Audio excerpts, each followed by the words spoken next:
नमस्कार दोस्तों, आइए सुनते हैं फणीश्वर नाथ रेणु का लिखा व्यंग्य पार्टी का भूत। यारों की शक्ल से अजी डरता हूँ इसलिए, किस पार्टी के आप हैं वह पूछ न बैठें।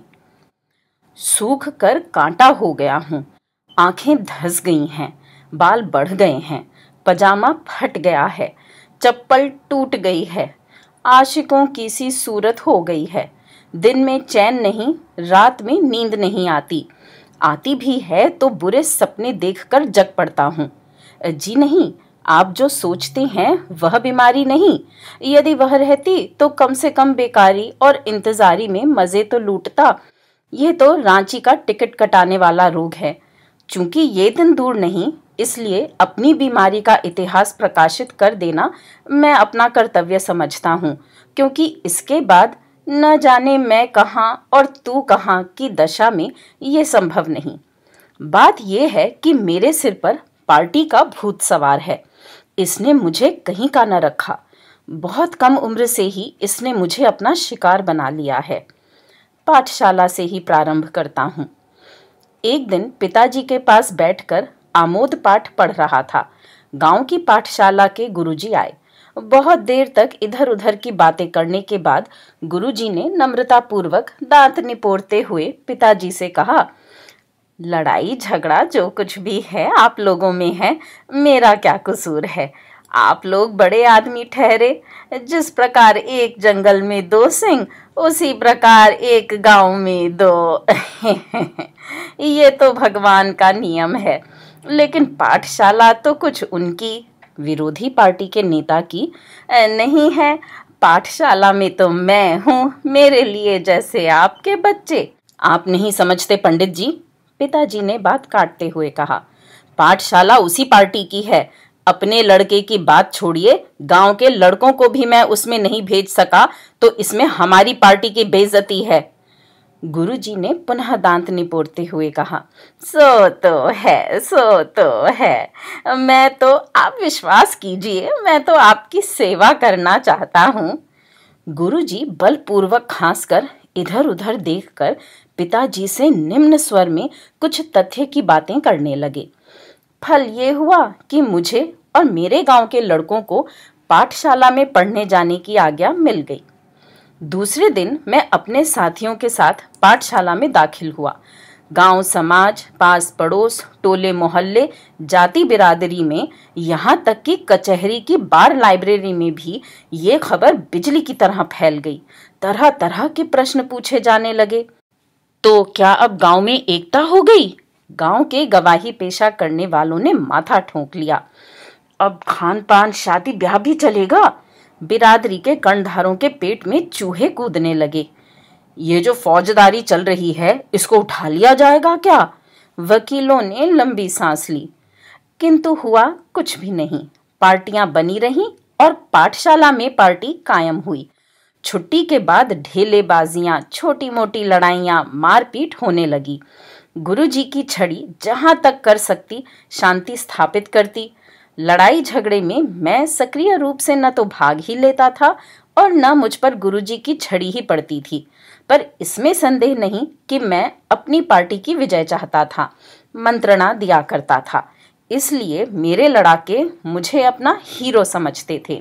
इन लड़ाई झगड़ों के बीच एक दिन पाठशाले में दाखिल हुई चंदू, विरोधी पार्टी की एकमात्र कन्या। उस दिन छुट्टी के बाद मैंने अपनी पार्टी के लड़ाकों को समझा दिया कि लड़ाई झगड़े से कोई फायदा नहीं। उसी दिन से लड़ाई भिड़ाई बंद हो गई। उसी पार्टी की ओर से एक आध बार इसकी चेष्टा हुई भी, पर इस पार्टी की लापरवाही देखकर वे हतोत्साहित होकर चुप रह गए।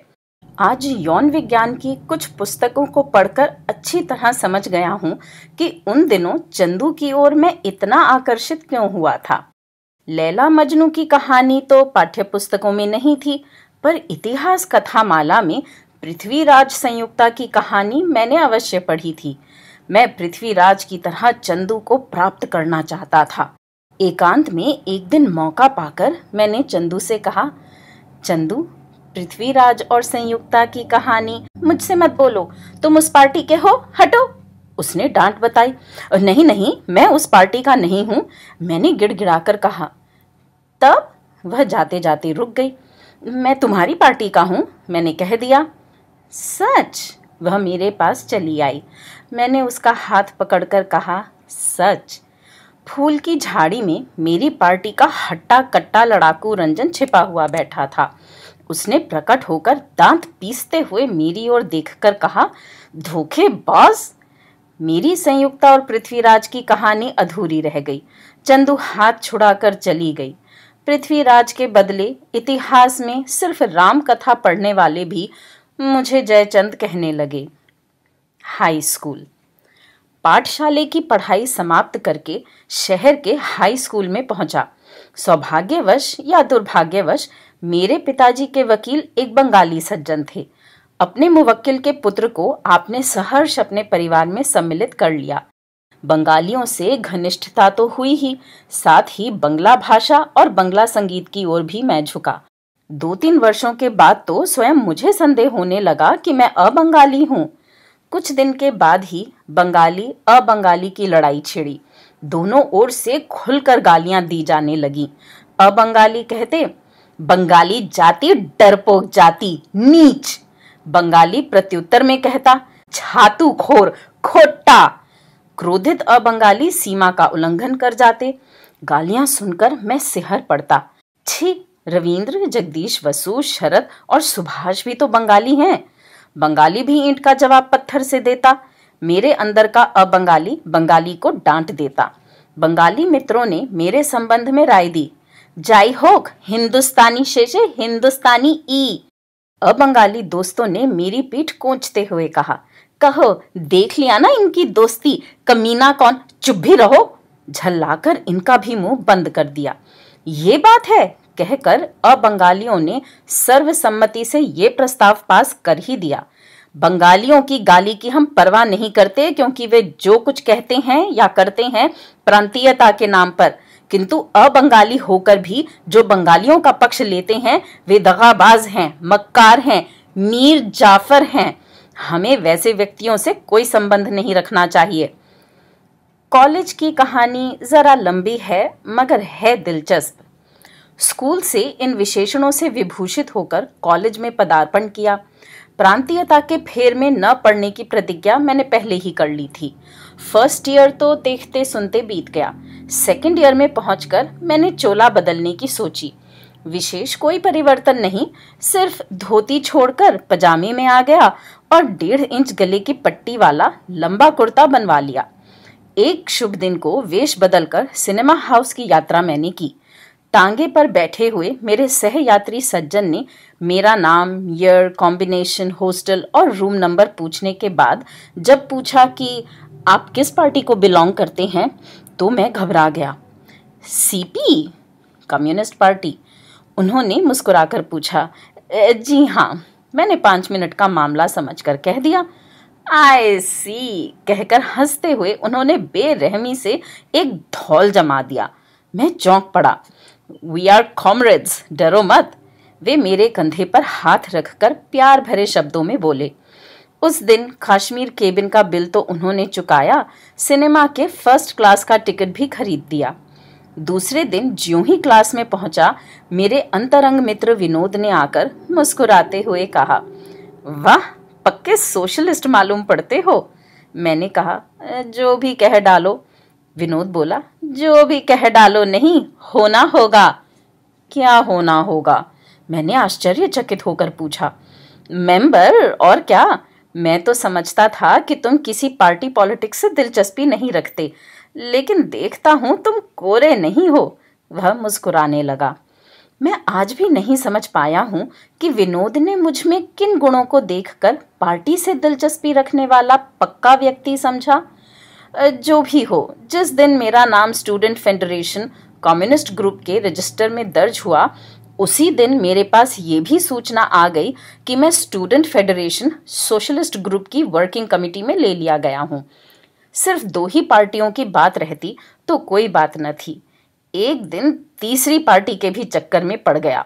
क्यालकाटा कैफे, साइन बोर्ड के अनुसार, में बैठकर चाय पी रहा था। मेरे हाथ में बंगला की एक मासिक पत्रिका थी। मेरी बगल में मेरी ही उम्र के एक सज्जन चाय पी रहे थे। उन्होंने कई बार मुझे और मेरे हाथ की पत्रिका को घूर कर देखा और अंत में पूछ ही लिया, आपनी बांगाली? छातूखोर की उपाधि से बचने के लिए मैंने कह दिया, आज्ञे हाँ। ओ एखाने पढ़ेन? की पढ़ेन? Second year arts. भालो कहकर उन्होंने कैफे के एक कोने में बैठकर बहस करते हुए युवकों को पुकार कर कहा, ओहे हाबू भोला कालू नीलू फेला, तोमरा से देन बोलेले जे सेकंड ईयर आर्ट्स से कोनो मेंबर नाय এই যে इनी ताई ना की कहते हुए ये सबके सब बहस छोड़कर दौड़ाए और मुझे घेर कर बैठ गए। फिर चाय का ऑर्डर हुआ, बातें हुई, मिलने मिलाने के वादे हुए, ऑर्गेनाइज करने पर जोर दिया गया। सबसे मजे की बात तो ये रही कि मैं उन लोगों की पार्टी का नाम जाने बिना भी हाँ हाँ करता गया। उसमें से एक युवक ने बढ़कर मैनेजर से कुछ कहा, फिर मेरे पास आकर धीरे से बोला, आज देखे कंसेशन बुझलेन, पार्टीर काफे तो एरा जानतो ना जे आपनी ब्लॉकेर मेंबर। उस दिन से फॉरवर्ड ब्लॉक के नाम पर ख्याल काटा कैफे में मैं कंसेशन रेट पर चाय कटलेट पाने लगा। रविवार को आराम से लेटकर गोदान पढ़ रहा था कि विनोद ने धड़धड़ाते हुए आकर कहा, अजियो वर्किंग कमेटी के मेंबर साहब, कुछ पता भी है? कॉमरेड राम प्रताप आ रहे हैं। आज कमेटी की अर्जेंट मीटिंग है, 4 बजे, समझे? और कल पार्क में सभा होगी। अरे ये क्या पढ़ रहे हो? गोदान? सिली। क्यों? मैंने महान आश्चर्य प्रकट करते हुए पूछा। It's a reactionary book. अच्छा 4 बजे आते हो तो? कहकर वह जैसे आया था वैसे ही चला गया और मैं डिक्शनरी उठाकर रिएक्शनरी का अर्थ ढूंढने लगा। ठीक 3:30 बजे मैं सज धज कर निकला। फाटक पर एक प्रियदर्शिनी अप टू डेट युवती माली से पूछताछ कर रही थी। मैंने अपनी चप्पल से लेकर पंजाबी तक पर सरसरी निगाह डाल ली। माली ने मुझे देखते ही मेरी ओर उंगली दिखाकर कहा, वही है। वह मुस्कुराती हुई बढ़ी, मेरे पास आकर एक कॉमरेडी अभिवादन करके मेरे हाथ में एक पत्र देकर बोली, अर्जेंट लेटर। मैंने पत्र खोलकर पढ़ा। सोशलिस्ट लीडर राम प्रताप आ रहे हैं। अपनी पार्टी ने उसे 4 स्टेशन बढ़कर काला झंडा दिखाने का प्रस्ताव पास किया है। आप मिस रोसा के साथ अभी चले जाइए। कल सुबह से ही वहां के मेंबरों को लेकर प्लेटफॉर्म पर तैयार रहिएगा। पंजाब मेल के आते ही राम प्रताप मुर्दाबाद आदि पार्टी के नारों के साथ काला झंडा दिखा दीजिएगा। सेक्रेटरी। पत्र समाप्त करके मैंने प्रतिवाद के लिए आंखें जो उठाईं तो सारा शरीर पुलकित होकर रह गया। मैंने स्वप्न में भी कल्पना नहीं की थी कि मिस रोसा जैसी सुंदरी मेरी ओर कभी उस मोहक दृष्टि से देखेगी। नेपोलियन एक आला दिमाग का आदमी था, मानना पड़ा। मैंने फिर एक बार आंखें उठाईं। वह मुस्कुराती हुई मिश्री से भी मधुर स्वर में बोली, चल रहे हैं ना? चलिए, मैंने मस्ती में झूमते हुए कहा। तांगे पर बैठकर हम लोग स्टेशन की ओर चल पड़े। कुछ क्षण के लिए मानो मुझे होश हुआ। ये मैं क्या करने जा रहा हूँ? जिनके लिए मेरे हृदय में अगाध श्रद्धा है, उन्हीं का अपमान, वह भी बेमतलब का। नहीं नहीं, ये मुझसे नहीं होने का। आप सिगरेट नहीं पीते? आप सिगरेट नहीं पीते? जी नहीं। मेरा ध्यान भंग हुआ। क्या सोच रहे थे कॉमरेड? उसने मेरी आंखों में आंखें डाल दी। सोच रहा था कि जी मैं कुछ नहीं सोच रहा था। मेरी आंखें बरबस झुक गईं। जाइए, मैं नहीं विश्वास करती। आप सोच तो कुछ ज़रूर रहे थे। मुझसे मन की बात क्यों छिपाते हैं? खैर, आप जो भी सोच रहे हो, क्या आप सिगरेट एकदम नहीं पीते? जी एकदम माने एकदम नहीं, पीने का आदी यानी हैबिचुएटेड नहीं हूँ। तो पीजिए ना, उसने अनुनय भरे स्वर में कहा। तांगे वाले ने उतरकर सिगरेट का टीन ला दिया। टीन काटकर अदा से मेरी ओर सिगरेट बढ़ाने और माचिस जलाने तक की क्रिया उन्होंने ही की। सिगरेट सुलगाकर मैंने पूछा, और आप? मैं नहीं पीती। किसी खास सिनेमा स्टार की तरह उसने बड़े अंदाज से गर्दन हिलाई। मैं मुंह बाय देखता रहा। आपके आश्चर्यचकित होने का कारण मैं समझ रही हूँ। बात यह है कि कई चीज़ों के संबंध में मेरी खास राय है। पूछिए तो कहूँ कि मुद्रा बनाकर वह मुस्कुराती रही। जैसे? मैंने सिगरेट का धुआं बाहर की ओर फेंकते हुए पूछा। धुआं उधर क्यों फेंक रहे हैं? उसने उल्हाना दिया। तो किधर फेंकूं? नहीं, मेरी ओर फेंकिए। बच्चों की भांति वह मचल कर बोली। आपकी ओर? जी हाँ, मैंने अभी कहा ना कि कुछ चीज़ों के संबंध में मैं खास राय रखती हूँ। सिगरेट को ही लीजिए ना, मैं तो बिना सिगरेट के धुएं की सुगंध के पुरुषों के साथ की आशा भी नहीं कर सकती। सिगरेट पुरुषों के पीने की चीज़ है और उसकी सुगंध स्त्रियों के उपभोग की चीज़ है।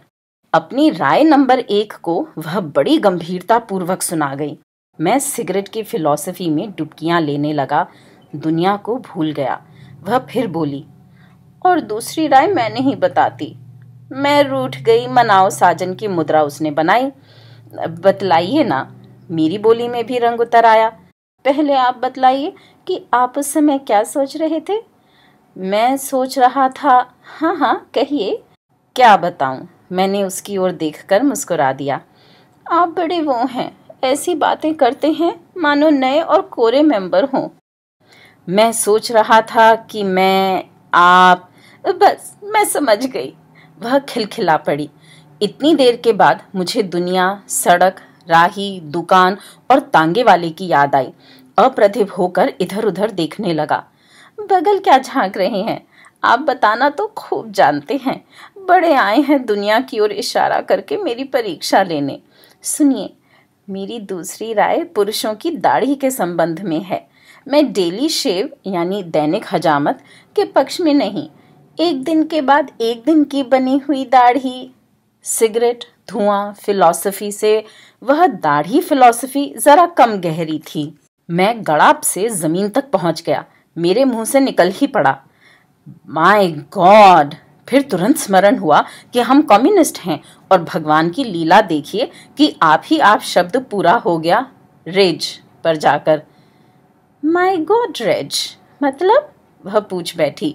गोदरेज नंबर 1, चाबी ट्रेडमार्क, स्वदेशी यानी गोदरेज शेविंग स्टिक। मैंने अपनी हाजिर जवाबी के लिए मन ही मन भगवान को धन्यवाद दिया। ओह, दाढ़ी बनाने की बात सुनकर आपको शेविंग स्टिक की बात याद आ गई। क्या आप गोदरेज यूज करते हैं? जी, मैंने थक कर संक्षिप्त उत्तर दिया। लेकिन तांगा स्टेशन पर पहुंच चुका था। तांगे वाले ने टोका, हुजूर, गाड़ी प्लेटफार्म पर लग गई। ट्रेन में बैठकर कुली को पैसे देने के पहले उन्होंने सिगरेट का टीन मेरी ओर बढ़ाया। गाड़ी ने सीटी दी और मैंने भग से खिड़की के बाहर धुआं फेंका तथा अपनी गलती के लिए आंखों से ही क्षमा मांगकर लगातार 4-5 बार उनके चेहरे पर धुएं का गुब्बारा फेंक दिया। उनकी आंखें धुएं के मीठे अत्याचार को सहती हुई छिप गई, पर उनकी लंबी नुकीली नाक पुलकित होकर सिगरेट सौरभ उपभोग करती रही। दूसरे दिन प्रातःकाल गाड़ी आकर प्लेटफॉर्म पर लगी और मैंने अपनी पार्टी के 2 दर्जन मेंबरों, जिनमें अधिकांश किशोर और किशोरियां थीं, के साथ नारा लगा ही दिया, राम प्रताप मुर्दाबाद। काले झंडों से प्लेटफॉर्म भर गया। राम प्रताप कांग्रेस का पुछल्ला, ये नारा मिस रोसा ने लगाया। राम प्रताप कांग्रेस का दुम, मैंने इसका हिंदुस्तानी अनुवाद कर दिया। ये तो नारा लगाने और झंडा दिखाने की बात थी। मिस रोसा के इशारे पर तो मैं किसी की गर्दन तक मरोड़ सकता था। एक से एक वजनी नारे लग रहे थे कि एक कंपार्टमेंट का दरवाजा खुला।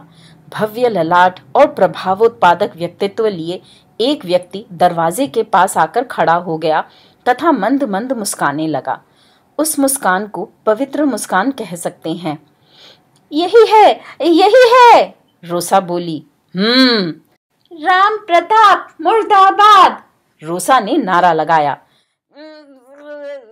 मैंने क्या दोहराया यह मेरी समझ में नहीं आया। गाड़ी चल पड़ी। वह व्यक्ति उसी तरह मुस्कुराता खड़ा रहा, लेकिन चेहरे पर जरा भी शिकन। मैं कह ही रहा था कि रोसा बात काट कर बोली, अरे गांधी का चेला है ना, सब पोपबाजी गांधी से इन लोगों ने सीखी है, जूते खाकर मुस्कुराना। रंगे सियार, बड़े चले हैं समाजवादी बनने, क्रांति करेंगे, ढोंगी। हॉस्टल पहुंचने के बाद मैं दो बातों की आशंका कर रहा था।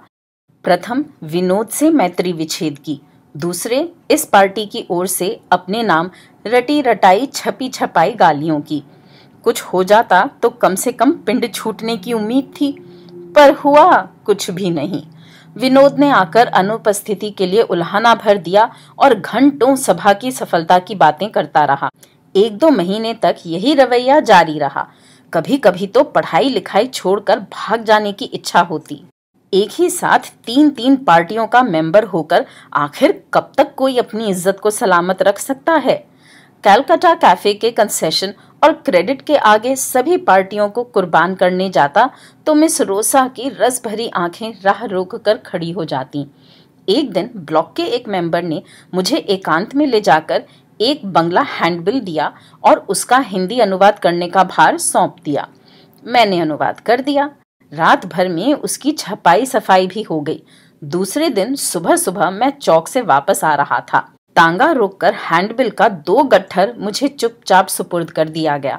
बंटवाना भी पड़ेगा, बांटने वाले ना मिलें तो खुद बांटना भी पड़ेगा, ये था पार्टी का आदेश। एक जमाना था जबकि माता पिता के आदेश को विशेष महत्व दिया जाता था। माता पिता के आदेश पर लोग जंगल की खाक तक छानते थे, पर इस वैज्ञानिक युग में पार्टी के आदेश को ही विशेष महत्व दिया गया है। माता पिता की आज्ञा का उल्लंघन करना तो क्रांतिकारियों का धर्म ही है। सो इन पर्चों में गर्मा गर्म बातें हो या एटम बम, बांटना या बंटवाना पड़ेगा ही। तांगा दूसरे चौराहे के पास भी नहीं पहुंचा था कि किसी की मीठी पुकार सुनाई पड़ी। Comrade, miss Rosa. वह अपने तांगे पर से उतरकर मेरे तांगे पर आ गई, मानो मेरे ही लिए जोगन सी वन भटक रही थी। हम लोग सिलसिले से बात करने का पोज बना ही रहे थे कि 10 कदम पर फिर तांगा रोका गया। इस बार की रुकावट आखिरी रुकावट थी। सीआईडी इंस्पेक्टर महोदय थे। हम दोनों को साथ पाकर आपने बेहद खुशी जाहिर की। उन्होंने आवश्यकता से अधिक नम्र होकर फरमाया, माफ कीजिए, आप लोगों की तलाशी लूंगा। पास ही कोतवाली का एक छोटा दफ्तर था। हम लोग वहीं ले जाए गए। बाजाब्ता तलाशी होने लगी। मिस रोसा के हैंडबैग से कुछ सुगंधित चिट्ठियां में लिफाफे के निकले। मैंने आंखें बचाकर एक पत्र को देखा। शीर्षक था मेरी रानी। कलेजा तो धड़क रहा था ही, आंखों की रोशनी भी गायब हो गई। जब गट्ठरों की बारी आई तो मैं धम से एक टूटी कुर्सी पर बैठ गया। गट्ठर खुलने लगे। पुलिस वालों की बाँछें खिल गईं। Here you are! कहिए साहब, इन गट्ठरों में श्रृंगार की सामग्रियां और साड़ियां थी ना? पर्चे कहां से आ गए? इंस्पेक्टर साहब ने मुस्कुराते हुए चुटकी ली। मैं चुप रहा। रोसा पीली पड़ गई। उसके मुंह से एक हल्की सी चीख निकल पड़ी। मेंसेविक! हम लोग स्थानीय जेल में पहुंचा दिए गए। लेडीज वार्ड की ओर जाती हुई क्रांति की मूर्ति मिस रोसा फूट फूट कर रो पड़ी। जेल में पहुंचकर मैंने राहत की सांस ली। दूसरे दिन एक पत्र में निकला, स्टूडेंट फेडरेशन कम्युनिस्ट ग्रुप के सदस्य कॉमरेड पी राय तथा मिस रोसा आपत्तिजनक पर्चों के साथ गिरफ्तार। दूसरे पत्र में खबर छपी, स्टूडेंट फेडरेशन सोशलिस्ट ग्रुप की कार्यकारिणी समिति के सदस्य कॉमरेड प्रफुल्ल आपत्तिजनक पर्चों के साथ गिरफ्तार। तीसरे पत्र ने लिखा, अग्रगामी दल के प्रसिद्ध बंगाली कार्यकर्ता मिस्टर राय सरकार के मेहमान बना लिए गए। यदि सच पूछा जाए तो प्रथम श्रेणी के राजनैतिक बंदियों को घर से भी बढ़कर जेल में आराम रहता है। खाना, सोना, पढ़ना, लिखना, किसी बात की फिक्र नहीं। सो जिंदगी के दिन चैन से कटने लगे। रोसा तो 2 दिन के बाद ही छोड़ दी गई, पर अदालत ने मुझे 3 वर्ष की लंबी सजा दे दी। सोचा था पार्टी के भयंकर भूत से पीछा छूटा, लेकिन 1942 का देशव्यापी आंदोलन छिड़ा। जेल खचाखच भर गई। देखते ही देखते पार्टी की बीमारी भी फैल गई। मुफ्त का खाना, आराम से सोना और गला फाड़कर बहस करना, बस। जेल में कम्युनिस्टों की संख्या नहीं के बराबर थी। वे अपनी दाल गलाने की चेष्टा करने की भी हिम्मत नहीं करते थे। गांधी बाबा के भक्तगण तो चरखा चलाने के सिवा अध्ययन पठन पाठन को भी पार्टी की ही चीज समझते थे, अतः वे इन झंझटों से कोसों दूर रहते थे। बहस करना तो दूर, जेल अधिकारियों के दुर्व्यवहारों के खिलाफ आवाज उठाने को भी वे हिंसा करार देते थे। सोशलिस्टों का बहुमत था और मैंने अपने को सोशलिस्ट कहने में ही अपना कल्याण समझा। कुछ दिनों के बाद मालूम हुआ कि कम्युनिस्ट पार्टी वाले अपने मेंबरों की रिहाई के लिए अथक परिश्रम कर रहे हैं। उनके सुकर्मों को देख सुनकर पूरा भरोसा हुआ कि वे अपने मेंबरों को अवश्य छुड़ा लेंगे। अतः एक दिन छिपकर कम्युनिस्टों को याद दिला आया कि वे मुझे भूल न जाएं। यूं तो जेल में किसी प्रकार की तकलीफ नहीं थी, फिर भी अपनी मुक्ति के लिए दिन रात छटपटाया करता था। जेल से मुक्ति का अर्थ था पार्टी के दलदल से मुक्ति। इस दलदल से निकलने के लिए मैं जितनी ही चेष्टा करता था उतना ही उसमें फंसता जाता था। दिन भर भौतिकवाद पढ़कर ईश्वर की सत्ता को मिटाया करता था और रात में मसहरी के अंदर भगवान से अपनी मुक्ति के लिए घंटों रो रो कर प्रार्थना किया करता था। भगवान ने मुझ जैसे अनन्य भक्त की प्रार्थना सुन ली। मैं बीमार पड़ा। बीमारी ने रंग दिखलाया। पत्रों ने बारी बारी से मेरी मुक्ति की मांग की। सरकार का ध्यान आकर्षित हुआ और मुझे समुचित चिकित्सा के लिए जनरल हॉस्पिटल भेज दिया गया। चिकित्सा होने लगी, वजन बढ़ने लगा, बुखार घटने लगा और सबसे बड़ी बात तो ये हुई कि पार्टी के भूतों से पिंड छूटा। एआरपी ट्रेनिंग के लिए आई हुई सुशिक्षिता प्रियदर्शिनी बंगालन नर्सें मेरी तीमारदारी करती थीं। मैंने देखा कि वे सबकी सब मुझसे खिंची रहती हैं। एक दिन बड़ी चतुराई से इस मनमुटाव के कारणों को जानने की चेष्टा की तो पंचतंत्र की उस चक्र वाली कहानी की तरह सिर पर पार्टी का चक्र सवार होकर नाचने लगा। मुझे गांधीवादी समझकर वे मुझसे चिढ़ती थीं, क्योंकि गांधीवादियों ने सुभाष बोस को धोखा दिया था। मैंने एक अज्ञात प्रेरणा से प्रेरित होकर गांधीवादियों की जरा निंदा कर दी और उन लोगों ने मुझसे सैकड़ों प्रश्न पूछकर पता लगा ही लिया कि मैं फॉरवर्ड ब्लॉकिस्ट हूँ। फिर क्या था, क्षण भर चैन न पाऊं सजनवा तोरे बिना के सभी लक्षण प्रकट होने लगे। सरकार ने मुझे शीघ्र ही छोड़कर बुद्धिमानी का परिचय दिया, वरना मैं एक नई बीमारी का शिकार हो जाता। मुक्ति पाकर मैंने प्रतिज्ञा की कि किसी पार्टी की चर्चा छिड़ते ही वहां से भाग खड़ा होऊंगा। चेष्टा तो मैंने खूब की, पर एक पार्टी के हिमायती से भेंट हो ही गई। पुरानी जान पहचान थी, टालना आसान नहीं था। बातें करते करते आपने पार्टी की पिटारी खोल ही दी।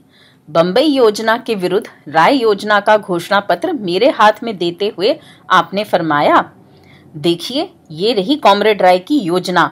बहस करने से ही फंस जाने की पूरी आशंका थी और अपनी राय दिए बिना रॉयस्ट महोदय से पल्ला छूटने की आशा नहीं। मेरे मुंह से अच्छी है सुनकर ही आपने दम लिया। घर पहुंचते पहुंचते ही मैंने पत्रों में पढ़ा, कॉमरेड प्रफुल्ल ने रिहा होकर बंबई योजना पर वक्तव्य देते हुए बताया कि यह शोषकों की योजना है। राय योजना से इसकी कोई तुलना हो नहीं सकती। राय योजना सही अर्थों में शोषितों की योजना है। पढ़ाई लिखाई की तो इतिश्री हो ही गई थी। घर वालों ने शादी का राग अलापना शुरू कर दिया। जेल जाने के पहले तो कन्या पक्ष वालों का तांता लगा रहता था। मैं एक कीमती सौदा समझा जाता था, किंतु अब तो लोग मुझ जैसे बेमतलब जेल चले जाने वाले को लड़की देना और लड़की को कुएं में डाल देना बराबर समझते थे। फिर भी एक सौभाग्यवती कन्या के अक्खड़ पिता को मुझ पर भरोसा था। माँ और पिताजी की आरजू मिन्नतों को मानकर मैंने अपनी राय दे दी। बुलाहट हुई। सज धज कर पहुंचा एक दिन। भावी जमाता के अनुकूल ही आवभगत हुई। कन्या के पिता आधुनिक विचारों के कायल थे और वर्तमान संसार में कुछ अपनी राय रखते थे। कन्या देखने दिखाने के बाद उन्होंने संसार की राजनीति पर भाषण देना शुरू कर दिया। वे सुना रहे थे, मैं सुन रहा था। कुछ देर के बाद मैंने अनुभव किया कि पर्दे के उस पार खड़ी जनता मेरा प्रवचन सुनने को अधीर हो रही है। मैंने सोचा कि कहीं ऐसा ना हो कि मुझे हाँ में हाँ मिलाने वाला समझकर लोग छांट दें। अपनी भावी पत्नी को देखकर मैंने कल्पना के संसार में नए डिजाइन के कितने बंगले बना डाले थे। मुझे मैदाने जंग में उतरना ही पड़ा। बातों का सिलसिला क्विट इंडिया तक पहुंच चुका था। मेरे भावी श्वसुर की राय थी कि कांग्रेस ने क्विट इंडिया प्रस्ताव पास करके बच्चों की सी गलती की। मुझे इसका विरोध करना ही पड़ा। वातावरण गर्म हो गया। पर्दे के उस पार की गर्मी का भी मैंने अनुभव किया। मेरी आवाज चौगुनी हो गई और मैंने यहाँ तक कह डाला कि हमारी मंजिल अब दूर नहीं। 1942 के बाद देश ने सुनिए, मेरे एकमात्र भावी साले साहब ने अपनी कोठरी से निकलकर मुझे रोका। मैंने उनकी जवानी पर विश्वास करते हुए कहा, कहिए मोहन बाबू, मैं गलत कह रहा हूं? वे बैठ गए और बड़ी गंभीरता पूर्वक बोलने लगे। देखिए प्रफुल्ल बाबू, अब तक मैं चुपचाप आपकी बातें सुनता रहा। जहां तक मेरी शक्ति थी मैंने अपनी आत्मा को धोखा दिया, यानी अपने को रोके रहा। लेकिन बातें यहां तक बढ़ गईं कि चुपचाप रहना मैंने सरासर नमक हरामी समझा। जरूर, अवश्य, मैंने उत्साहित होकर कहा। आपने अंतिम कई बातें ऐसी कही हैं कि जो सोशलिस्टों की बातें हैं और एकदम भारत रक्षा कानून में आ जाती हैं। मेरा जहां तक अनुमान है कि आप किसी की ड्यूटी की महत्ता को अवश्य महसूस करते होंगे। इस अवस्था में भी मैं अपनी ड्यूटी नहीं बजा रहा हूं, ये मेरी नमक हरामी के सिवाय और कुछ नहीं। तो वे अपने पिता के सिगरेट केस से एक सिगरेट निकालकर सुलगाने लगे। वृद्ध ने मुस्कुराते हुए मेरी ओर देखकर कहा, वास्तव में ये पहला मौका है कि मैंने लल्लू को गम खाते देखा है। किस मुंह से बोलते हैं? पर्दे के उस पार से आवाज आई। लड़के की नई नौकरी है, तरक्की के लिए कोशिश करना तो दूर, बैठे बिठाए बम वालों से रिश्ता जोड़कर नौकरी भी ले डूबने की तैयारी कर रहे हैं। मेरी लड़की कुंवारी रहेगी, नहीं चाहिए मुझे ऐसा रिश्ता। संभवतः ये मेरी सास साहिबा की क्रुद्धवाणी थी। मेरी समझ में कुछ नहीं आया कि माजरा क्या है। मुझे तुरंत ही समझा दिया गया कि मोहन बाबू को खुफिया विभाग में नौकरी मिल गई है 1943 से। ये उनके दास जीवन में पहला मौका था कि वे अपनी आंख कान से देख सुनकर भी भारत रक्षा विधान के मुजरिम को छोड़ रहे थे। मेरे साथ उन्होंने इतनी सी रियायत अवश्य की कि मुझे 2 घंटे का समय दे दिया। मैंने सिर्फ 15 मिनट में ही तैयार होकर उनका घर तो क्विट कर ही दिया, साथ ही शादी की रही सही आशा को भी क्विट कर दिया। वह सौभाग्यवती खिड़की पर खड़ी दयनीय मुद्रा बनाकर देखती रही। उसकी बड़ी बड़ी आंखों में आंसू स्पष्ट दिखाई पड़ रहे थे, पर एक लंबी सांस छोड़कर वापस आने के सिवाय और चारा ही क्या था। इस छोटे से व्यापारिक कस्बे को पार्टी पॉलिटिक्स से परे समझकर मैंने यहाँ एक छोटी सी नौकरी कर ली, किंतु अब आटे दाल का भाव मालूम हो रहा है। यहाँ तो सैकड़ों पार्टियां हैं। अपने को किसी पार्टी से अलग रखकर एक कदम भी चलना मुश्किल है। महाशय क से जरा हंसकर बात कर ली कि मिस्टर ख की आंखों में चढ़ जाता है। पंडित ग के यहाँ ट्यूशन करने जाता हूँ तो मुंशी घ मुंह फुला लेते हैं। श्रीमान त एक मिल मालिक हैं। एक दिन मैंने उनका निमंत्रण स्वीकार कर उनके यहाँ जरा खीर क्या चख ली, कार्ल मार्क्स का सारा कैपिटल कलंकित हो गया। बड़ी बड़ी दुकानों की बात तो जाने दीजिए, फेरी लगाने वालों की भी पार्टी है। एक दिन बाजार से सिगरेट अचानक गायब हो गई। सिगरेट पीने वाले लोहे की दुकानों में भी सिगरेट तलाश करते पाए जाते थे। मैंने अपने चाय और सिगरेट दाता श्री शिवजी से पूछा कि भाई तुम कहाँ से सिगरेट ले आते हो? तो उसने दांत निपोर कर कहा, जी अपनी पार्टी के लोगों के लिए क्या करें ब्लैक मार्केट से। समझने में देर नहीं लगी कि पार्टी की बदौलत ही मैं सिगरेट पी रहा हूं और मैं उसकी पार्टी का ही हूं। जब से कांग्रेस ने चुनाव लड़ने की घोषणा की है, यार लोग रंग बदल रहे हैं। जिन्होंने सरकार बहादुर के सामने प्रतिज्ञा की थी कि कभी किसी पार्टी में भाग नहीं लेंगे, उन्होंने भी 1942 की धुली बक्स में बंद गांधी टोपी निकालकर पहनना शुरू कर दिया। कांग्रेस शब्द को उच्चारण करने के पहले जो इधर उधर देख लेते थे, वे ही आज राह रोककर चुनाव की चर्चा करने लग गए हैं। मैं भी अब अपने को किसी पार्टी का घोषित कर सकता हूँ। कम्युनिस्टों से मेरी कोई दिलचस्पी नहीं रह गई, क्योंकि मिस रोसा ने एक अमेरिकन सैनिक से शादी करके अपने अंतर्राष्ट्रीय सिद्धांत को कार्य में परिणत कर दिया है। सोशलिस्टों को लोग दामन पसार कर दुआएं दे रहे हैं। ब्लॉक और कांग्रेस में मतभेद अब रहा ही नहीं। रास्ता साफ है, लेकिन पार्टी की चर्चा छिड़ते ही हृदय की गति बंद होने को हो जाती है। दिमाग चक्कर खाने लगता है। कुछ स्थिर भी करूं तो कैसे? दिन भर में 1000 बार प्रश्न पूछे जाते हैं। मिस्टर ड और ढ दोनों इस बार कांग्रेस के टिकट पर खड़े होने की सोच रहे हैं। आपकी राय में दोनों में से कौन फिट है? मिस्टर मां पर तो अनुशासन की कार्रवाई हुई थी। सुनते हैं राजा साहब कांग्रेस के विरोध में खड़े हो रहे हैं। अरे साहब, श्रीयुत श तो हिंदू सभा के टिकट पर खड़े होंगे। वे तो आपके घनिष्ठ मित्र हैं, मदद तो करनी ही पड़ेगी आदि। मैं एकदम चुप्पी साध लेता हूँ।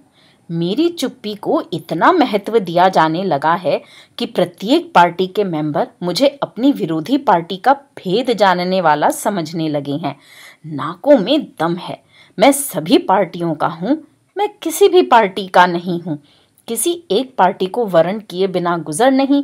पर जब प्रश्न उठता है कि किस पार्टी को, तो सिर चक्कर खाकर रह जाता है। दिन में चैन नहीं, रात में नींद नहीं आती। आती भी है तो बुरे सपने देखने लगता हूँ। देखता हूँ कि मैं सड़क पर भागा जा रहा हूँ। शहर के आवारा लड़के मेरे पीछे टीन बजा बजा कर दौड़ रहे हैं। सब चिल्ला रहे हैं, आप किस पार्टी के हैं? आप किस पार्टी के हैं? मैं चिढ़कर उन लोगों को मारने दौड़ता हूँ। लड़के ढेले फेंकते हैं, तालियां पीटकर हंसते हैं। सड़क पर दौड़ रहा हूँ। दर्जी चिल्लाकर कहता है, सड़क का पार्टी की है। सड़क छोड़कर पगडंडी पकड़ लेता हूँ। नाई आवाज देता है, पगडंडी ख पार्टी की है। पगडंडी छोड़कर नाले में गिर पड़ता हूँ। चौकी पर से नीचे गिरकर नींद टूट जाती है। उठने की शक्ति शेष नहीं रह जाती है। काला ज्वर से पीड़ित सेवक बुद्धन किसी तरह उठाकर चौकी पर बैठा देता है। सांत्वना देता है कि ये कुछ नहीं है। वह एक दिन गांव जाकर अपने चचा को बुला लाएगा। वह झाड़ फूंक कर सब ठीक कर देगा। मुझे भूत लगा है आदि आदि। मैं भी मानता हूँ कि मुझे भूत सता रहा है। भूत प्रेत को नहीं मानने वालों से मेरी प्रार्थना है कि वे कम से कम इस भूत पर अवश्य विश्वास करें। दोस्तों, अभी आप सुन रहे थे फणीश्वर नाथ रेणु का लिखा व्यंग्य पार्टी का भूत। उम्मीद है आपको ये कहानियाँ पसंद आ रही होंगी। मेरे चैनल पर आने के लिए और इन कहानियों को सुनने के लिए आपका धन्यवाद।